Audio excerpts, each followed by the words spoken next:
ભગવાન વ્યાસજીથી હસ્તિનાપુર છૂટતું નથી સાહેબ. ભગવાન વારંવાર કે વિદુરજીને, કાકા હવે હસ્તિનાપુર છોડો ને. અને જીવનમાં તમે જોજો, જે વ્યક્તિ જીવનમાં તમને વધારે દુઃખ આપવાની હોય છે ને, એના માટે તમને ઘરમાં પ્રેમ પણ બહુ હોય છે. હા, વિદુરજીએ કહ્યું, પ્રભુ હસ્તિનાપુર છોડવાની ઈચ્છા તો થાય છે કૃપાનાથ, પણ એક મુશ્કેલી છે. મારા મોટા ભાઈ ધૃતરાષ્ટ્ર આંખે આંધળા છે, દુર્યોધનનું કોઈ છે નહીં. લે,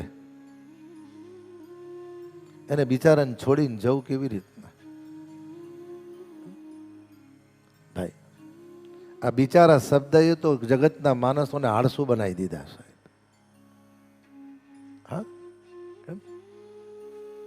જરીક કોઈ રડતું આવે, બિચારાને મદદ કર દો ને. બહુ ધ્યાન રાખજો, જગતમાં કોઈ બિચારું નથી, દરેક પોતાના કર્મથી જ સુખી છે અને કર્મથી જ દુઃખી છે સાહેબ.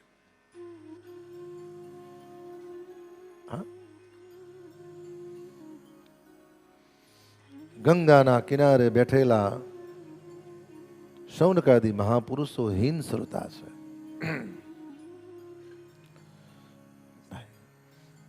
વારંવાર ભગવદ કથા શ્રવણ કરતા કરતા અહંકાર છે. હું આટલા વર્ષથી જપ કરું, આટલા વર્ષથી તપ કરું, આટલા વર્ષથી કથા શ્રવણ કરું છું. મંગલમય ભગવાનની કરુણા થઈ. 3 પ્રકારના વક્તા ને 3 પ્રકારના શ્રોતા. અને હવે ભગવાન વ્યાસજી શ્રીમદ ભાગવતની કથામાં પ્રથમ સ્કંદનો પ્રારંભ કરે છે. શ્રીમદ ભાગવતનો પ્રથમ સ્કંદ,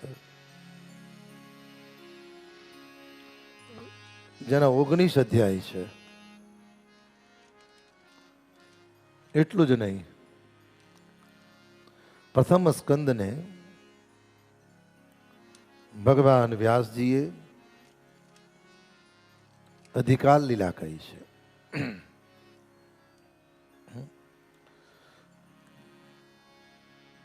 અધિકારનો અર્થ એ છે,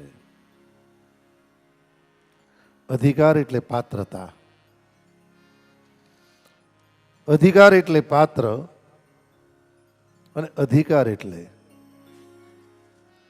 પ્રારબ્ધ અનુસાર ભગવદ અનુગ્રહથી જીવનમાં જે પ્રાપ્ત થાય એને પ્રેમથી સ્વીકાર કરવો, આનું નામ છે અધિકાર.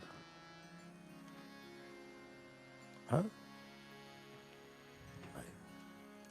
બીજું, શ્રીમદ ભાગવતનો પ્રથમ સ્કંદ એ ભગવાનનું દક્ષિણ ચરણ કમળ છે.